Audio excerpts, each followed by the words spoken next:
Sa China, maging ang mga bagong kaanib sa Iglesia ni Cristo ay masiglang nakiisa sa Kabayan Ko Kapatid Ko sa Lantau, Hong Kong. Pagbabalita si kapatid ng Monterville Boy.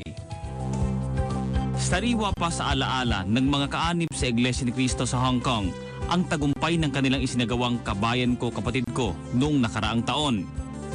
Ito ay isinagawa sa Kowloon Bay International Trade and Exhibition Center na mas kilala rito bilang Kai-Tek. Kabilang sa mga nakapag-anyaya noon ng mga bisita, si kapatid na Cathy de Guzman. Once they know the faith, they will also be given the chance to find out what's with the church, what's the difference between the Iglesia ni Cristo and the other churches that they were brought up into. With God's grace, they're all here, and so I'm very happy because I was made an instrument for them to be here, to listen to the words of God, and hopefully they'll be called inside the church. Sa aming pinakahuling panayam sa kanya nitong Hulyo, ay malugod niyang ibinalita na ang kanyang inaniyahan noon na kababayan na si Jusila Ocasio ay kapatid na niya sa pananampalataya. She listened to the words of God, and fortunately and by the grace of God, she accepted by faith and she was baptized last November. While they were listening to the words of God, I was praying and I was hoping and asking for God's mercy that she also be called, and I'm so blessed that I was given that opportunity and God utilized me to bring her into the church. Ayon sa inilunsad po ng pamamahala, ito ay puspusang pagpapalaganap ng mga aral ng Diyos sa paraang doblehin pa ang pagsisikap sa paggawa. Kaya marami po ang mga naanyayahan at ang iba roon ay nabautismuhan na at ang mga ito ay matitibay sa pananampalataya. At ang kahayagan sa kabila ng kagipitan ng kanilang mga pagkakataon, pero ang mga pagsamba at iba pang bahagi na ginagawa sa paglilingkod sa Diyos ay hindi po nila ito pinababayaan. Bunga ng pagsampalataya sa mga aral ng Panginoong Diyos, marami sa kanila na mga bagong kaanib sa Iglesia, kahit ang mga nasa proseso pa lamang ng pag-anib, ang nakapag-anyaya na ng kanilang mga kaibigan at mga mahal sa buhay. I'm not trying to invite some of my friends pag may mga pamamahayag to let them know na nandito po yung kaligtasan. Lagi niya akong iniimbitan halos tagaraw-araw. Well, thankful din ako. Bagamat di po ako nababautismohan, nakikiisa na po ako masipag po ako nakikiisa sa pagpapalaganap po ng salita ng Iglesia ni Cristo. Iniimbitahan ko po yung pamilya ko, saka yung mga kaibigan ko po.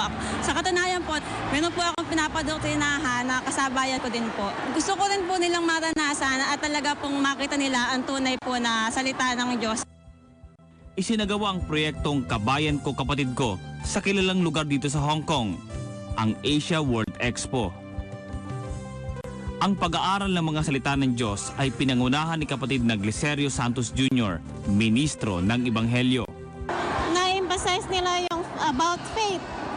Tapos dati nag-attend din ako doon, kasama ko sa yung kabigan ko doon sa Chimcha church niyo sa iglesia. Ipagpatuloy ko lang. To know more about this religion. Gusto rin naming malaman kung ano ang mga pinapahayag ng tungkol sa Iglesia ni Cristo at natutuwa kami at kami na-invite dito. Masaya po at saka may mga natutunan kami. I think it's really smart because I find this church really good. As I can see as the video, the expansion is really become bigger and bigger.